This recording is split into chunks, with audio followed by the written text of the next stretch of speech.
This is Joe Peters with MomFit with Joe Peters. Welcome to the Spanglish World Network and the H.E.R Network on single TV channels 250 and 251.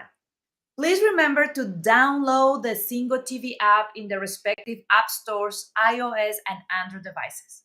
While you are downloading, make sure that you rate and leave a comment. The app is free.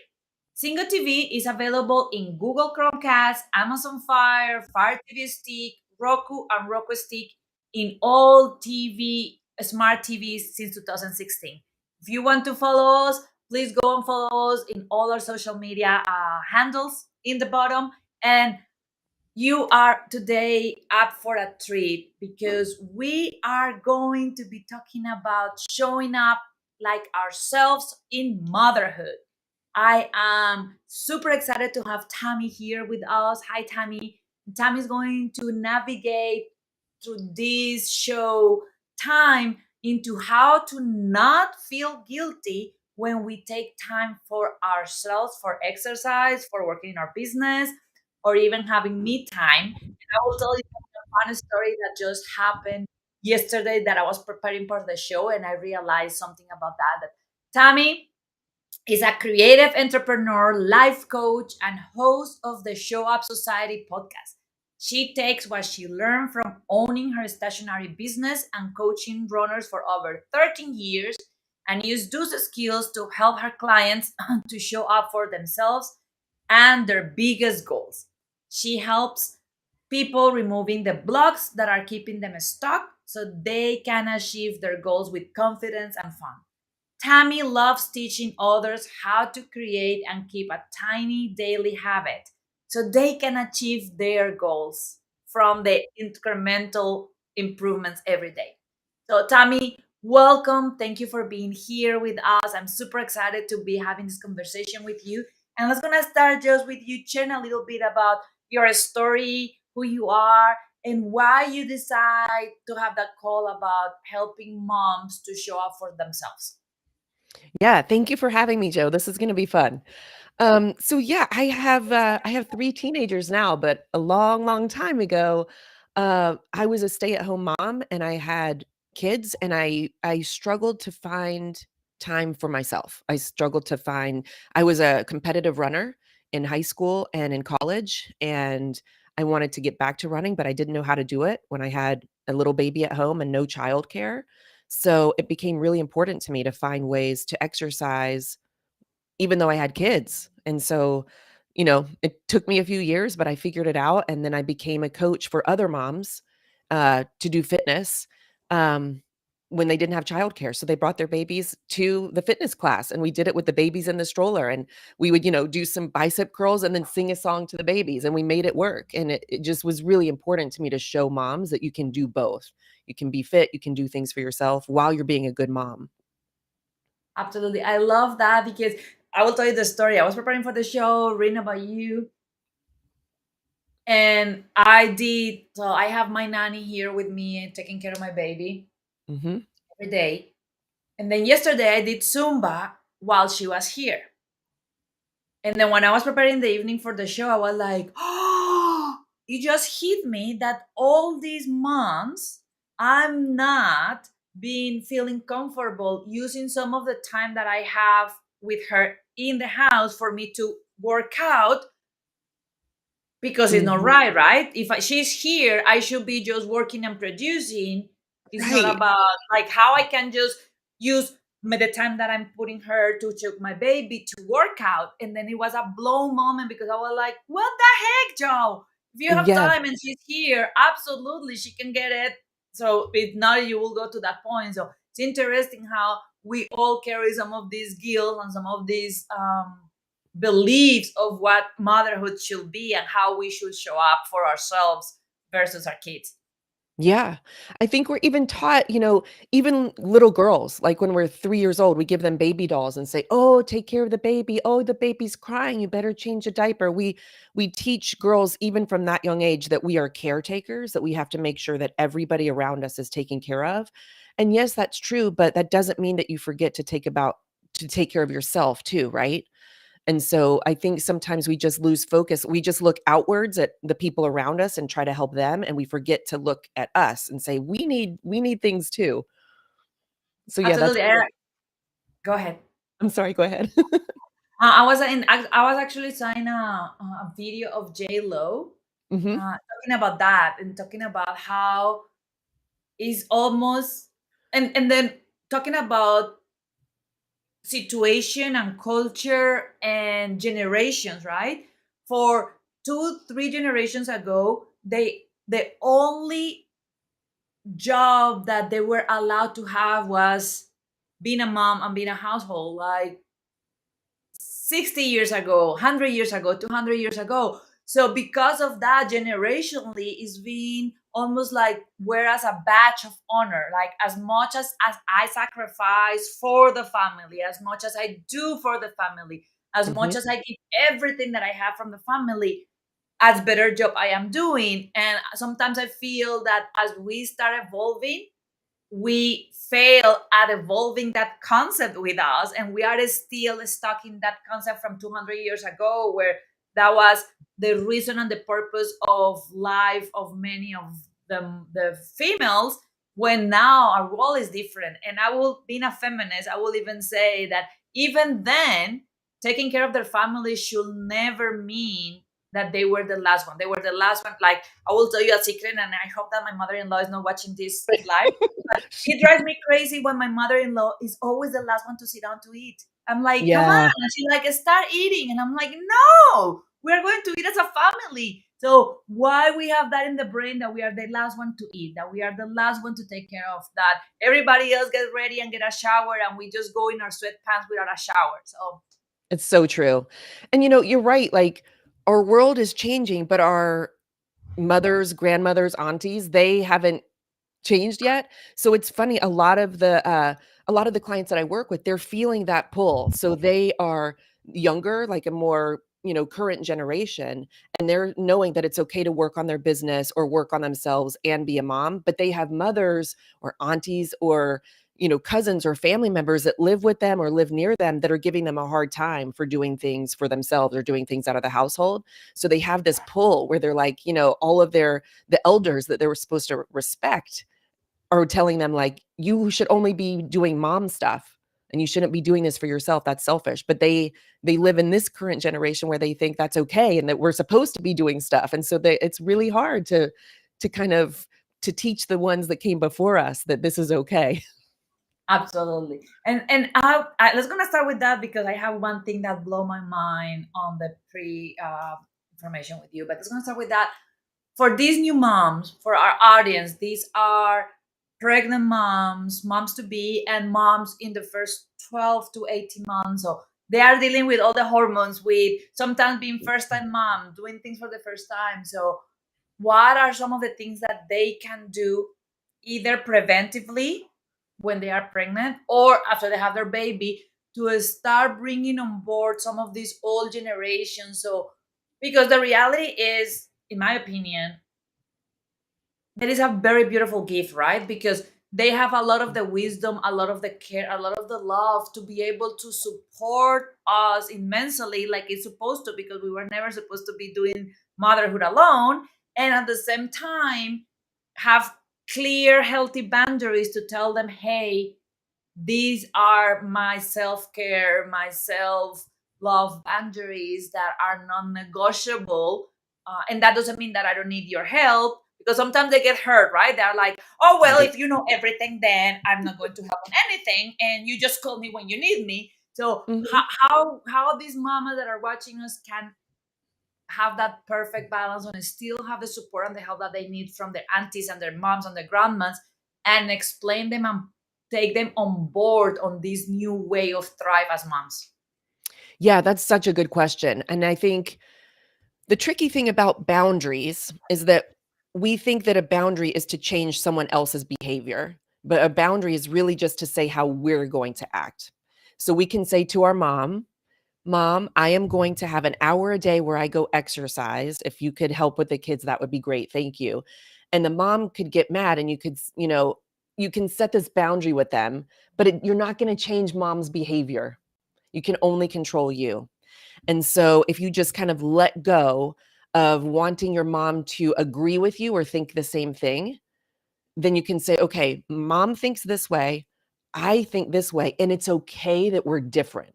It doesn't mean that I'm wrong, because what happens is a lot of times we think if we think something different from our mom, then we're the ones wrong, that it's wrong, that we're wrong. But it's like, no, you're just different. You think moms can go out of the house for an hour. Mom doesn't think so. And that's okay. You can be different. Neither one of you is wrong. And so I think a lot of us spend a lot of energy and get upset that mom doesn't understand us. Mom doesn't have to understand us. We get to just be ourselves. We don't understand our moms either. We're like, how could you stay in the house all day and just be a mom?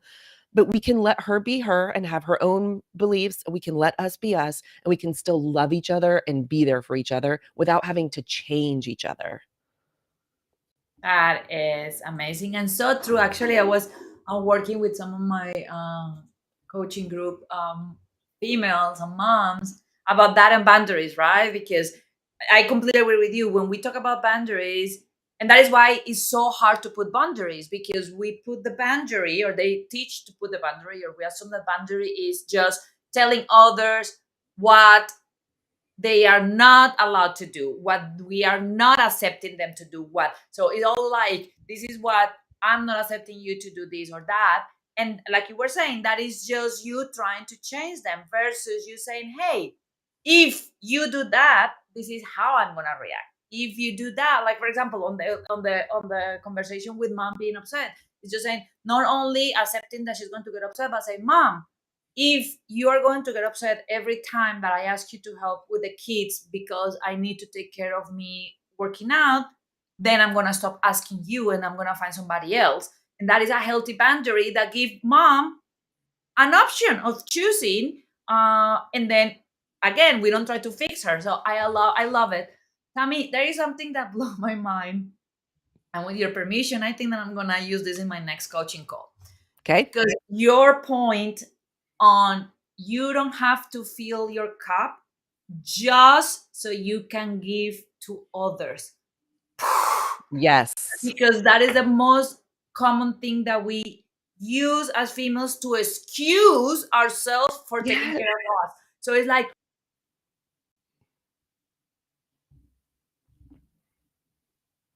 oh, I need to take care of me. So mask first, so I can put other people, other kids, or other people oxygen mask first.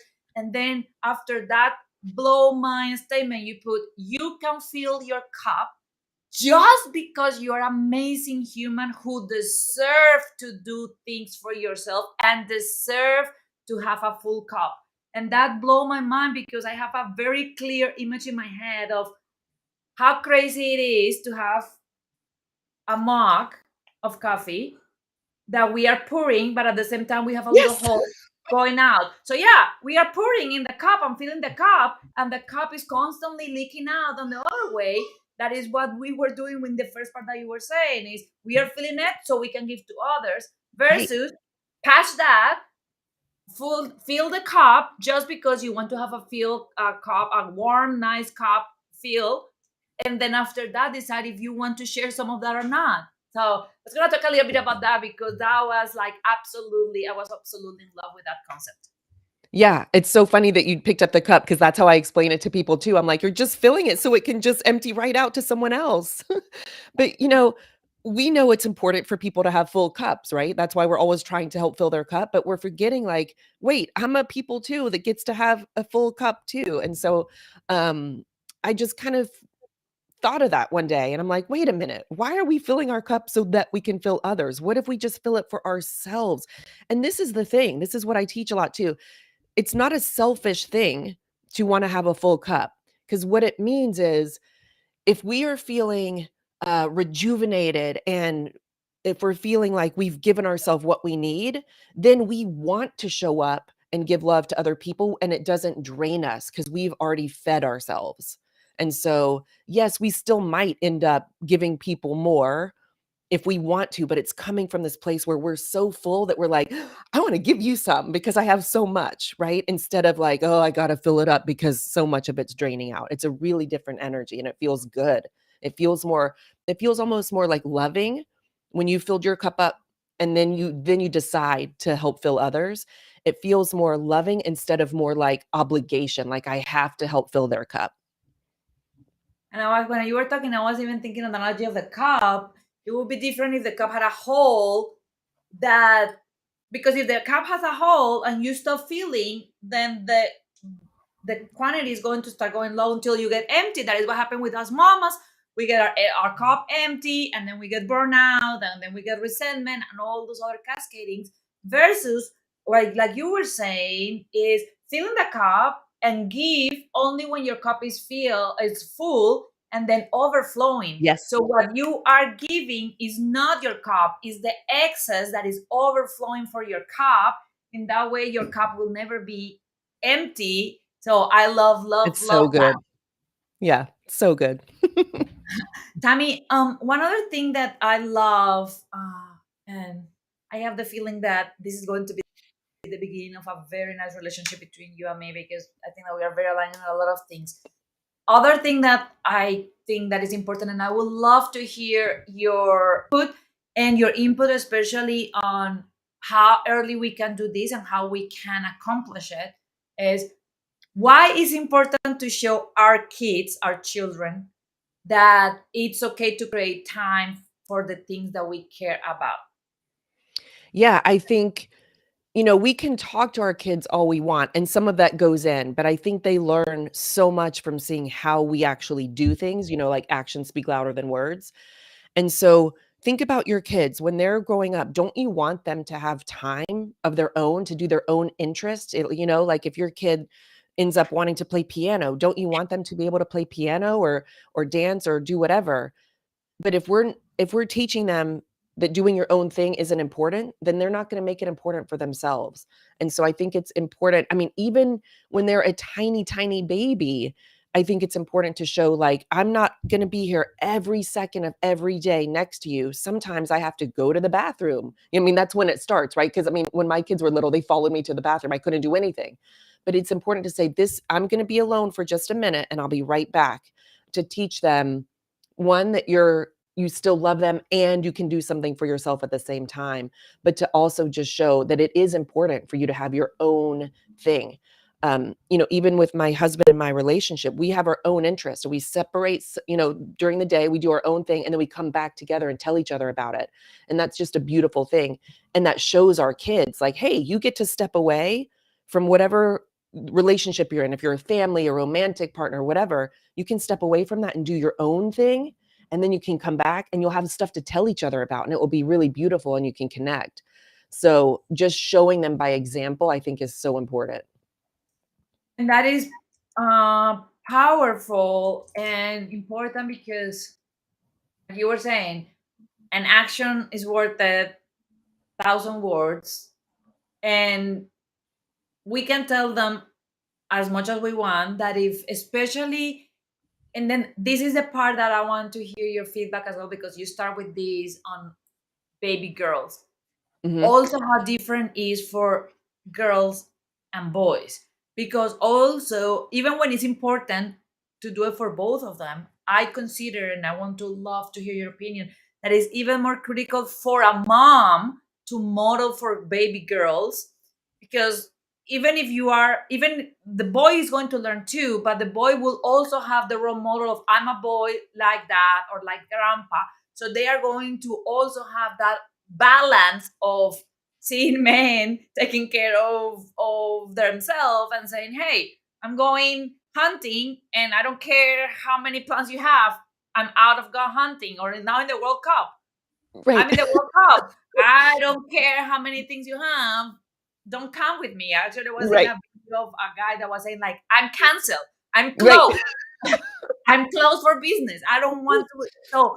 So baby boys still have a little bit that balance. But even when it's important, I think that is even more important for baby girls, because baby girls don't have that balance. So they perpetrate into that of, oh yeah, mom is telling us that we can take care of do things, but I never see mom having fun. I never see mom sitting with us to eat a warm meal, because she's always eating cold after we finish. I never. So then it's like, who I am to do things and be worth it of things that I never saw my mom be worth it of.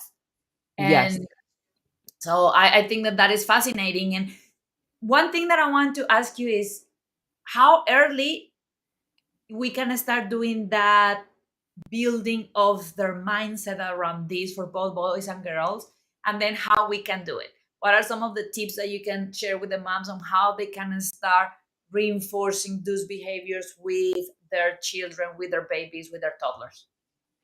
Yeah, I mean, like with mine, I even started when they were like 2 and first we kind of started by you're going to play with this and I'm going to do this. So I like to knit. So I would knit and they would play with their blocks on the floor nearby. So even though we were together and I was making sure they were safe, they were still seeing that I was doing my own thing and they were doing their own thing. And then when they got a little bit older, I'm an artist. And so I would say, okay, we're going to have art time. You're going to be in this room and you're going to work on your art project. I'm going to be in mommy's room and I'm going to work on my art project. And we'll put a timer and then we'll come back together and we'll show each other what we made. And so that was just a really cool thing because we would go in separate rooms. And this is when they're older. I know they're safe. But we go in our own rooms and have our own space to do whatever we wanted. Like what my son didn't like to draw art, but he liked Lego. So he would be in the other room doing Lego. I would do art, and then we'd come back together and have show and tell. So they learned, oh, it's okay for us to do separate things. It's okay for us to like different things. It's okay for us to be away from each other. And then it's this magical thing when you come back and you're like, oh, look what I made. And I say, look what I made. And it's really fun. So I think that's how you can kind of start it, and just little by little you can increase how much time you're spending apart, or how the different activities. But I think it can start even just when they're a toddler and you can just play in the same room, but you're doing something different than them and they see like, oh, mommy likes something different than I like, and that's okay.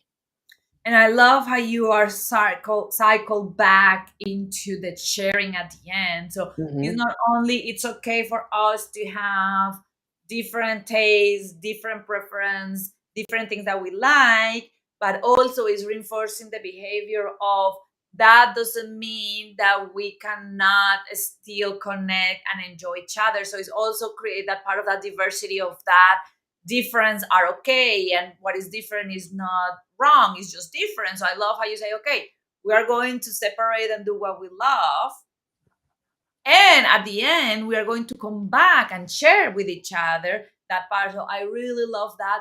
Actually, and this one is hard, right? Because sometimes that implies that we need to do something for our self-care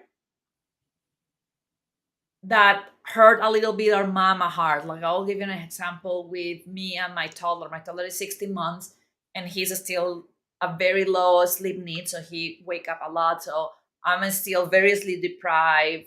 Hmm. So, so one of the things that we are doing with the sleep coach was helping him to get used to it, to get to bed with that. And it's hard because he's used to it, to go to bed with the booby and all that. But I was exactly doing that, is putting that boundary even with the baby, and just at bedtime hug him and say, hey, dad is going to put you to bed tonight because mommy really needs to sleep, mommy really needs to rest a little bit, you are going to be safe with daddy, it's going to be good. And then one of the things that the coach told me when she was coaching us was, make sure that you sound confident into it is okay.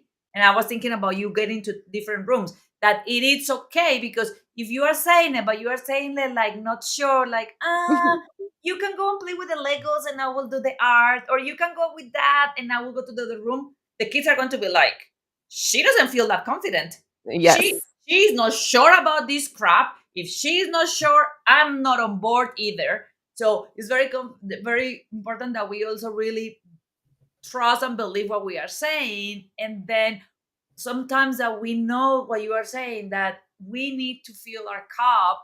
And sometimes that means that we are having to do something that sometimes our child is not very keen about or is not very comfortable with, but we can do it in a lovely, kind way. So why you don't talk a little bit about that, into how we can handle those spaces where I think is a lot easier when everybody's on board. But what happened when we are trying to do some of these things and then the child had tears or the child is not comfortable with that? How we can still balance that? Yeah, I think that you raise a really good point because we're taught that or we feel that our kids should never be disappointed or never be scared or never be sad. And that's just not true. Like that is part of human life and being a human on the planet is sometimes you're going to be scared. Sometimes you're going to be sad or afraid and it's okay. And so if we teach our kids like I know that you're sad and I see that you're sad and it's okay to be sad, I think it can just help you so much to know that you don't have to always make the sadness go away. Don't make the fear go away. Because then what it teaches us is it's not okay to feel sad. It's not okay to feel fear. And then we're still going to feel those. But if we're always pretending that we don't feel those, it takes so much energy. And then we don't know how to handle and cope with sadness or fear or anxiety. And so we can just acknowledge, I know you feel a little bit scared if mommy's in the other room, but it's going to be okay. And you can just say, let's try it for 1 minute. You can put a little timer. I have this cube timer I use for so many things with my kids or whatever. Um, and say, for 1 minute, let's just try it. And I know that you might feel a little scared, but it's okay. Go in the other room, time it for a minute, and then come back. See, everything's okay. And then you can just maybe increase it. But I think we do our kids a disservice when we try to make them not feel or not express sadness or fear or disappointment, all those things that we say are negative emotions. Because then that leads to adults like having a lot of problems expressing themselves and spending a lot of energy trying not to feel sad. And like some days you just feel sad and it's going to be okay. And I love that. I don't know if you watched, you probably did, but I don't know if you watched, but one of my favorite movies, and I actually, when I'm coaching moms and coaching females, they get like, they're like, you want me what?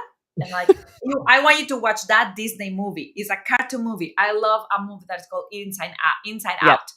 It's the feelings, and you made me reminder of that because that is so true. Of and it's also not only for them to teach them that it's okay to have all range of emotions and Mhm. that each emotion serve a purpose, because in the movie we learned that sadness is there in a corner and there is a moment that they need sadness to play a role in the little girl's life, but Yes. because she was never in the corner, then she doesn't even know and have the confidence to do it right.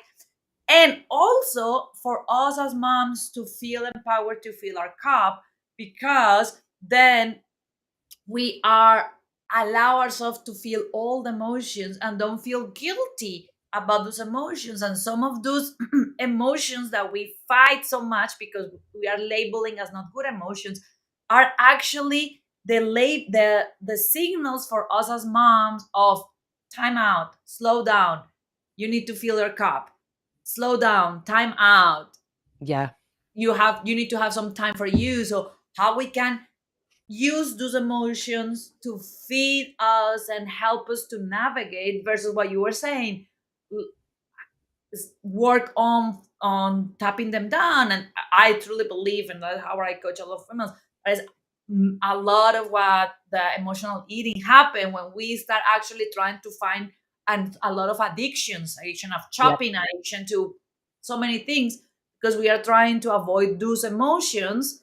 And I love what you were saying, how critical is that we understand that big picture, so we make sure that our kids don't grow up to repeat the same pattern in 15 years, in 20 years, in 30 years. Yeah. One example I like to use about the emotions is, if you take a beach ball and it's inflated and you go to the ocean or to the pool and you try to push it down under the water. So that's like your emotion that you're pretending you're not feeling. So let's say it's sadness and you're like, nope, I don't feel sad. I don't feel sad. And you're trying so hard to keep it underwater. That beach ball wants to pop out of the water, right? So you're spending so much energy trying to pretend like it doesn't exist or doing other things, like you said, like, no, I'm going to go shopping. I'm going to go eat this. I'm going to go smoke, whatever, instead of just saying like, poop, let the sadness pop up and be there, and then it will just float away or it bounces somewhere else. And so to teach them like it's okay to say like, oh, you have this beach ball, this is sadness, I feel sad right now because, and I love to teach moms and kids that, to just say that sentence, I feel sad because mommy's going away for an hour or whatever. And that's okay. That's the full sentence. I feel sad because fill in the blank, and that's okay. And you just see the emotion and then it goes away. And then you're not, the sadness actually passes so much faster if you just let it up instead of trying to hide it and pretend it's not there and try to avoid it. So I think that's just a really good skill to teach our kids. And we're practicing it ourselves too, like you said, right? When we're like, I want to go work out for an hour and leave the kid alone, leave the kid with a babysitter or mom. And then they cry and you say, I know you're sad, but we're going to be okay. And you let them be sad, and then that helps you take the guilt off of you. It's okay for your kids to be sad sometimes.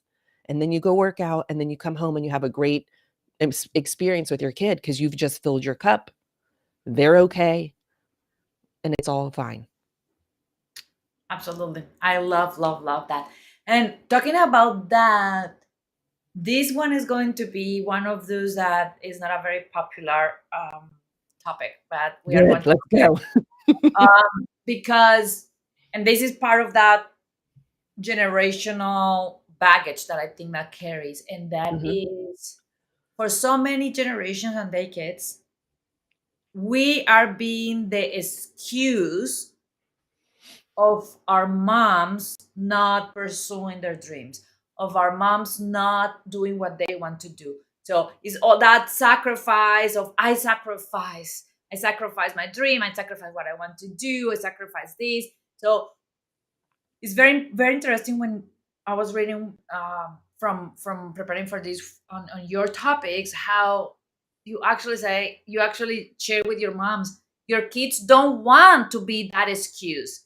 Yeah. And then I will even say you're like you are giving, like you were saying, a disservice. You're doing a disservice to your kids at that tiny age, making them feel responsible for your own happiness. Mhm. Yeah. Because when you are not doing things that are important for you, it's evident that you are not happy. So how dare us as mothers to put that heavy load in the shoulders of our tiny ones, that they grow up feeling it's my fault. Of course, they don't do it consciously, but unconsciously. It's my fault that mom is not happy. It's my fault that mom is not living her life. It's my fault that my mom quit their business. And that will cascade into people pleasing, into self worth issues, self esteem issues, into not being able to take a space in the world because they grow into this. So it's going to talk a little bit about that and about why they kids don't want to be the excuse for us to not doing the things that are important for us. Yeah, it's funny, this came up in sort of a funny story. So my husband and my 3 kids were sitting around the dinner table, and someone had given us one of those little card decks that has, like, conversation starters, and one of them said, like, "If you weren't doing the job you're doing now, what would you be doing?" And I said, "Well, if I didn't have kids, I would like to be a crime scene investigator." Because I like true crime, I think, I love investigating, I love that kinda stuff, and I just meant if I didn't have kids because I think that would be a hard job to do and then come home to little babies. I think it would be really hard to do both. And so that's why I said if I didn't have kids, I would do that. And my son looked at me and he said, "Did you want to be that and then you had us?" And I thought, "Oh my gosh, no, that's not what I meant." But I know a lot of moms do say stuff like that. Well, if I didn't have you, I would have gone. I have people I talk to in my life that say, "Well, if I didn't have kids, I would have gone to be a teacher or I would have done this." And I'm thinking, "Oh my gosh, I hope your kids never hear you say that they're the reason why you didn't live your dreams." I think a lot of moms say it because that's the excuse for them not to have to go do the scary thing to go after a big dream, and they're like, "Oh, no, I have kids, I'm gonna stay home and take care of them." But what kid wants to hear that they're the reason that mom didn't live her dreams? And then, like you said, it does lead to people pleasing, and it leads, I think, to kids wanting to do what their parents want them to do since because they're like, "Since I killed your dreams, I'm gonna do what you want me to do now."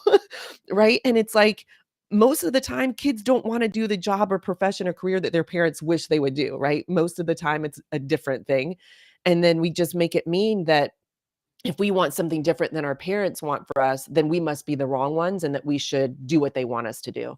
And so, yeah, I think you brought up a great point of all the things that it can lead to if they are taught that they are the reason for us not living our passion and our dream. And I think I love the part of using the word excuse because how you did it, because it's like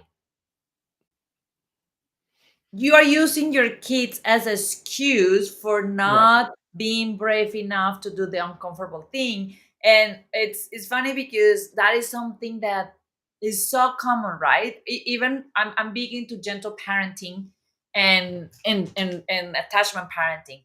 And one of the things that blow my mind with the same thought process is when it's like, you make me really sad, Oh, or yes. that makes me really angry. And then it's again the same as like we are using them as excuse to not take responsibility for our feelings, to not take responsibility for our actions, to not take responsibility for our fears, because it's safer to just say, oh, going back to the generational baggage, I am such a loving care mom that my entire life runs around you, and because of you these things are happening in my life.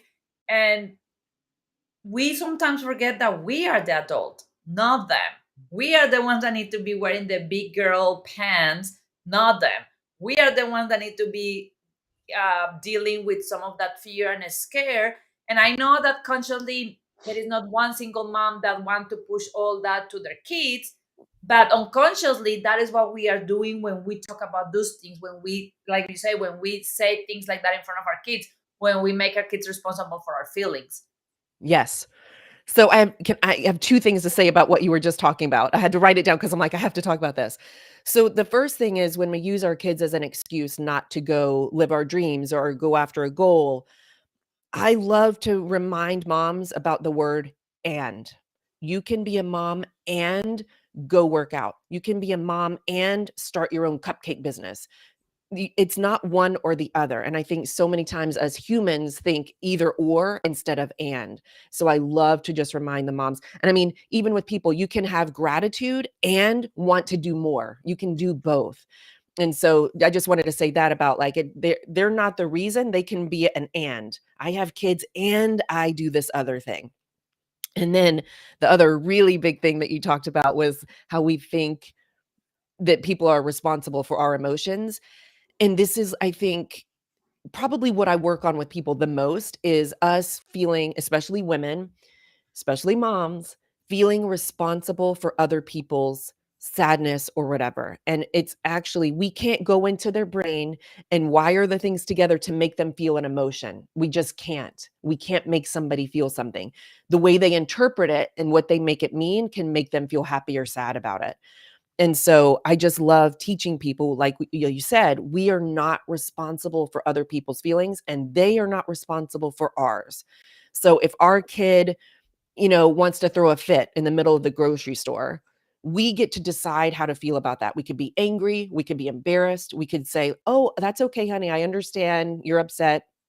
You know, there's 100 different emotions that we could decide to feel. We don't know that we can decide, but we get to decide. You can decide, "I'm not gonna be upset about this. I'm not gonna be embarrassed." You can decide whatever you want. And what that proves is that your kids' actions don't make you feel a certain way. It's the way that you interpret it. I have teenagers. Sometimes they say things that aren't very nice to me. I love my kids. They're amazing. But they're people. Sometimes they say things that aren't nice.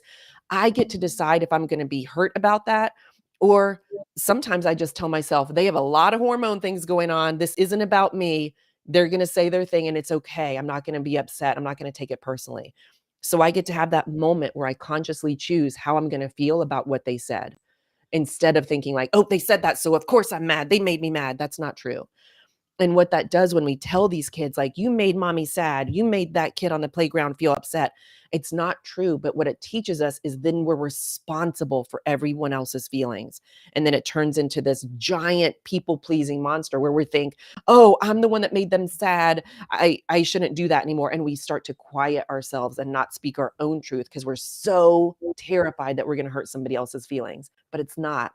That's not how it goes. That's not how it works.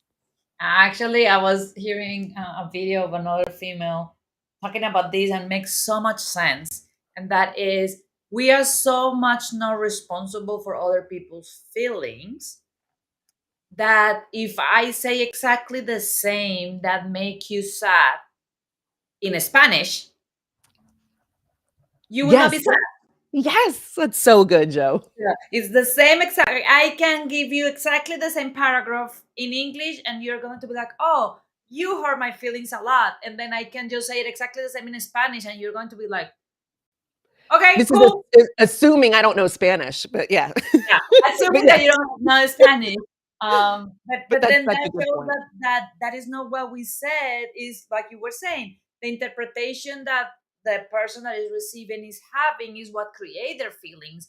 So how liberating is that we are conscious about that and start building that channel and that confidence in our kids for them to feel comfortable.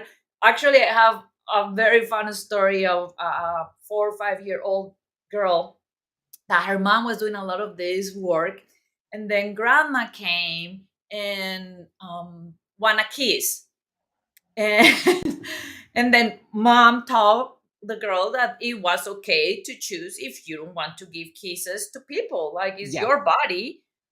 You're not forcing adults to give each other kisses. So the girl was like, I don't want a kiss, and then grandma was like, oh, that makes me so sad. And the little girl went and say and went to grandma to like, it's okay, grandma.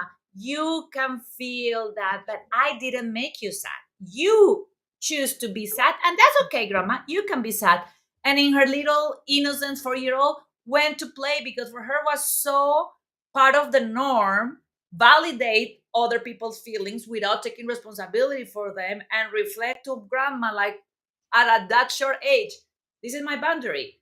I'm not taking responsibility for how you are feeling based on my actions. So it is possible, and it requires a little bit more of work. But it's fascinating what we can do for ourselves and for our kids. Yeah, I mean, that's an amazing story. I love that so much. And, like, if we were all taught that, the world would be such a different place. Can I'm you not kidding. imagine? I mean, Can you imagine? yeah. And then one of the things that I love to tell moms, because I was actually hearing a podcast of parenting, and there was a mom in tears saying like, oh my gosh, my kid is 12 years old, I wish I knew this 12 years ago. Because and then she was in tears saying, did I ruin my child? And then one of the things that the speaker was sharing is, first, no, because the brain takes up to 23 to 25 years to fully develop. So you actually have all that time. And then second, the beautiful phrase of, the best time to plant a tree was 20 years ago, and the second best chance is today. So Yes. yeah, it would be nice if you learn all this when you are pregnant. Some of you are learning it as you are pregnant, so you can start from now. And then if you learn this with your kid being a toddler or a 5 year old or 6 year old, instead of getting into that emotion of shame and sadness, because I wish, just check it off and say, okay, from now on, I know Yeah. better. And as I know better, my kids are going to know better. Yeah. I call that arguing with reality. So the reality is you did what you did. Why argue with it? It's in the past. The only thing it can do is make angst, upsetness in your body. It can't change what happened. And so let it go. And I like to have conversations with my kids. Hey, when you were little and I did that thing, that's not how I would handle it now, but that's what I knew at the time. And just be vulnerable and honest. I'm not perfect. I'm a human. I'm learning how to be a parent as I go. Nobody teaches you. You don't take, I mean, you can take parenting classes, but you can't teach every situation, right? And so I've had many conversations with my kids about like, hey, the way I handled that, I don't love how I did that. I didn't know any better at the time, but I do now, and it would be different if it ever happened again. And but there's no bashing myself about it. I'm just so compassionate with myself and say, you did the best you could at the time. Like you being sleep deprived, you might do things that like, maybe later you wouldn't do but right now you're going on an hour of sleep and you're a little bit grumpy and that's okay. Absolutely. And one of the things that I love about what you just said is, going back into that generational thing, is breaking the pattern of believing that because we are the parent, we always need to be right. And that I should not admit to my kids that I make a mistake. And if you see it, like if you see grandparents and great grandparents, and you talk with your grandparents and your parents, there is very few times that they even realize that their parents say, hey, I was wrong, because they have that hierarchy. I am Mhm. the parent, I'm always right. But when you are vulnerable and you actually admit, you also teach your kids that is not a requirement to be perfect. It's like, hey, I did that wrong because I didn't know better. So it's so powerful how everything gets connected, and how every day the choices that we take, starting from showing up for ourselves, had this cascading effect not only in our own life but also in the life of our children. Yeah. Tammie, I would love for you to share with the audience what are your top three advices for these mamas that are desiring to show up for themselves, to fill their cup. And then after you share that, how they can connect with you if they want to learn more from you. Okay.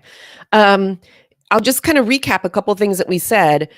Your kids do not want to be the excuse for you not going after your goals or your dreams. And that can even be a little goal. They don't want to be the reason why you didn't write the book or anything. Um, it's important to show your kids that you create time for the things that you enjoy, and to model that for them. So it's not just you saying it, it's you doing that and them seeing it. Um, the fill the cup thing, we'll just talk about it one more time. You don't have to fill your cup just to fill others. You get to fill it just because you're a beautiful human being and you deserve a full cup. And one more thing, even tiny actions can build up. Even if you just do something for 1 minute, it's amazing what you can accomplish. So if you're talking about fitness, you could do a wall sit or a squats while you're brushing your teeth. It's something, it's showing that your body's important. So those are my 4 takeaways for you.